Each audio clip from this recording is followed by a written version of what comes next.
High, this is me ফোরিং।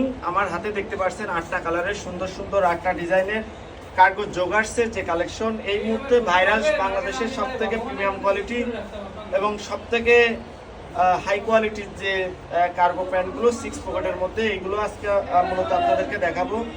প্রতিটা কালারের swing quality, colour guarantee পেয়ে যাবেন এবং প্রতিটা প্যান্ট পেয়ে যাবেন আমাদের কাছ থেকে 28 থেকে 38 পর্যন্ত সাইজ। এটা হচ্ছে অলিভ কালারের মধ্যে, আমাদের কাছে আছে গ্রে কালারটাও আছে, অ্যাশ কালারের মধ্যে খুবই চমৎকার একটি কালার। আমাদের কাছে হোয়াইট কালারটা অ্যাভেলেবেল রয়েছে। প্রতিটা প্যান্ট কিন্তু 2% স্প্যান্ডিসের মধ্যে 100% এক্সপোর্ট ফ্যাব্রিক দিয়ে তৈরি। এগুলো সুইং কোয়ালিটি একদম প্রিমিয়াম এবং গার্মেন্টস সেলাই, এগুলো যারা নিতে যাচ্ছেন সারা বাংলাদেশ থেকে। এটা হচ্ছে খাকি বা বিস্কিট কালারের মধ্যে, এটা হচ্ছে অফ হোয়াইট কালারের মধ্যে বা ক্রিম কালারটা যারা নিতে চাচ্ছে। প্রতিটা প্যান্টের কিন্তু পকেটে স্ন্যাপ বাটন থাকতেছে এবং প্রতিটা প্যান্টের কিন্তু